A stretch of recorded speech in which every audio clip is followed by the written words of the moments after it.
Hello everyone, my name is QuadLy and welcome to an all-out guide on mining. You can mine in the open worlds of Warframe, the plains of Eidolon, Orb Vallis, and Cambion Drift. Every single open world has its miner, which will sell you blueprints to make usable materials out of the resources you gather from mining. You can then craft these resources into better resources and stuff like that, used for weapons, warframes, and just straight up decorations. For real, there is nothing to talk about here but where to get the resources and how to get them, so let's go and get our drills. Together there is 4 of them, no sun cutters, 3 of them actually, and 1 sunpoint drill.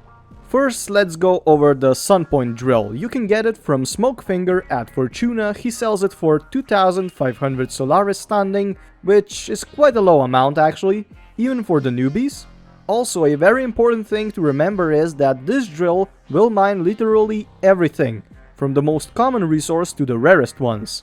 The sunpoint drill can also be upgraded with 2 upgrades. Range widget, which increases the beam's range, so you will be able to mine from further away, and the other one, the silencer widget, which will make the drill silent so the enemies don't hear you.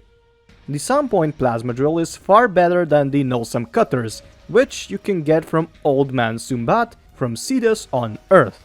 There is 3 no-sum cutters you can get. Let's take a look at every single one of them up close. First one, the most basic one, just no-sum cutter. It can be bought for 500 Ostron standing right away, but it is extremely clunky. It is just unreliable, is unstable, and doesn't mine the rarer resources. The second one is the focused no-sum cutter. It is far more stable and reliable, but still can't mine the rarer resources, so yeah, you can get it for 750 Ostron standing at rank 2 with Ostrons. And the third drill, which is, I guess okay, is the advanced no-sum cutter. You get it at rank 4 with the Ostrons for 1000 standing and is quite stable. You can also mine the rarer resources from the plains of Eidolon and Cambion Drift, but not the Orb Vallis. So yeah, if you need a good drill, go to Fortuna and buy it from Smokefingers. It is just better all around, slower, more stable, more reliable, and also mines the rarest resources from all the open worlds. Okay, now we got the drills, let's actually equip them and test them out. We equip the drill by going to your arsenal, going to the third bar, the circle icon, and choose gear. Then you need to get the drill you have in one of the free spaces, and then you are done. Now you can go outside and mine. We'll first go over how the mining works. So, the first thing you need to do is equip the drill you have from your gear. Then you just run around. At some point you will hear a beeping sound, which means there is a mineable resource nearby. On the left side of the screen there is also some rocks that show you the amount of mineable resources in your vicinity. And on the right side of the screen there is the range from you to the nearest resource vein. The closer you are, the more beeping you hear, and the lower number there is on the right. The 2 better drills will also display stone icons on your minimap and also will outline them when you are not zoomed in. When you find a vein you want to mine, you need to point at the dot on the ore. There may be from 1 to 3. Then you need to try to hit the middle of the white brackets. If you do not hit the middle, it doesn't matter that much, but you will get lower amount of resources from that vein. Sometimes you will see a rich vein, which is just one line you can get. Getting this vein will give you a bonus resource besides the actual resource you would get. They are definitely worth going for because they are always rare. If you do have a double resource booster or a double drop chance booster, you are fortunate as well. The double resource booster will give you double the amount of materials you mine up, while the double drop chance booster will make the veins much more numerous and will also give you much more rich veins. A very important fact you need to know also is that the veins you find are shown only for you and not for others, so yeah, everyone has their own veins. Okay, we know how to mine now, but we can be more efficient than just running around and stuff, right?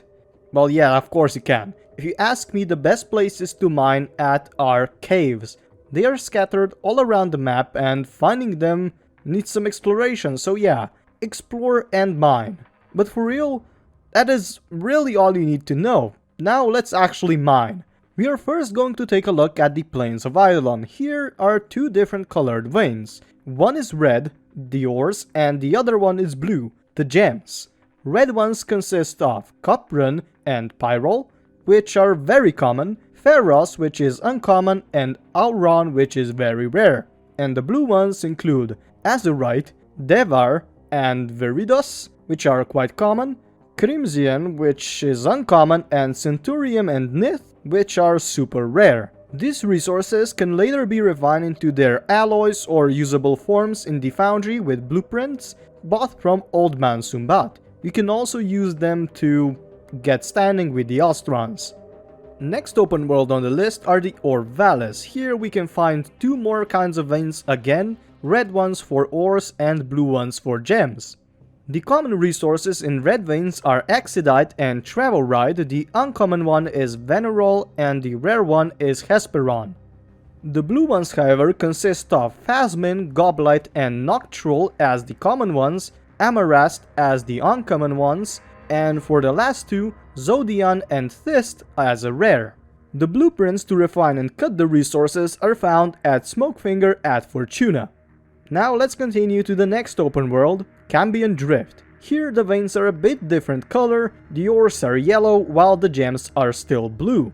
The ores consist of Adramalium and Bapholite as common, Namelon as uncommon, and Thomica as rare.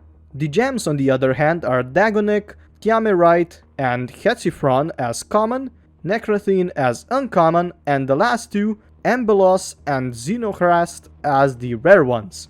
The crafting blueprints for these resources can be bought from Otak at Necrolisk.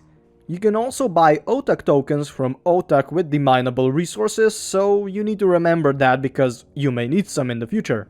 Of course, there is also other ways to get these mineable resources for every open world. I won't go too in depth with them, but I will give you the basics you need to know for every single one of them. Let's first start with the Plains of Eidolon again.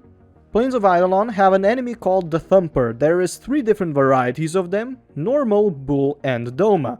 Each one is a bit harder than the previous one, but yeah, that doesn't really matter. They spawn around during daytime at random by coming out of the ground. To kill them, you just need to destroy their vents on their legs, 4 of them to be precise. To battle them, be sure to equip an accurate weapon that you do not need to aim that much. A bonus would be something with radiation or blast damage or even both, since the Thumpers are weak to those status types. When you destroy the Thumpers, you will get a bunch of resources. 100 the Thumper, more you will get. But that is it about the plains. If you want a more in-depth guide, be sure to check the video in the upper right corner right now. But the ones that are still here, let's continue to the Orb Vallis again. One of the ways is to destroy crates. You will get quite a lot of common and some uncommon resources like that. The rare ones though, not so much. For all the mining and also fishing resources, you will need to fight a boss. Orb Vallis has an enemy called the Exploiter Orb. You can get to it by going to the back room and talking to Solaris people there. The bad thing is, you need to be max rank with the Solaris United. I won't go into too much detail for the Exploiter Orb fight as well. It is really freaking hard if playing solo and is, in my opinion, one of the best boss fights in the game. I've made a guide on it before, so be sure to check it out if you are prepared for it.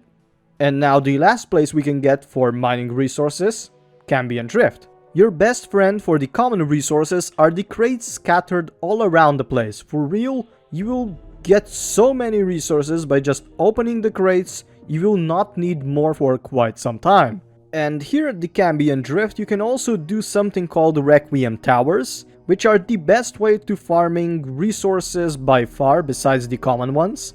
If you have not yet completed the second dream quest or just don't want to spoil your story for Warframe, I recommend you to just not do it and watch any guides about it. I have made one in the upper right corner right now, but for real, I'm just not going to talk about this one right now in this video. For the common resources, you will most of the time need around 500. For the uncommon ones, you will need from 100 to 200, and for the rare ones, you will need 6. This, however, is not counting cosmetics. If you wish to make cosmetics and stuff like that, you will have to mine quite a lot more. Obviously, there is some you need more and some you need less, and some you need a huge freaking amount. For example, OTAC tokens require you to mine constantly to get more OTAC tokens. Well, it's just stonks for him. For the end, I just wish to summarize the whole video in a few sentences. First, you need to get a mining tool, then you need to go mining, and then you have resources. You need to buy the blueprints for cutting these resources and making alloys out of them at the respective miner of the plains or of the open world, and that is pretty much it. There obviously is some alternatives to mining, which are sometimes faster, sometimes just more gambly, sometimes slower. It doesn't really matter. Play what you want and not listen to other people that tell you what to do. I myself, for example, hate mining in the Orb Vallis. That's why I really like to kill the Exploiter Orb and get resources, plus you get some toroids, which are extremely good for Vox Solaris standing, the one you will need. So yeah, it is all up to you. Don't listen to other people if they tell you what to do. It is most of the time just going to get you burnt out, and that is it. Okay, that's it. Thank you for watching. Please like, comment, share, maybe even subscribe, and have a nice day. Bye guys.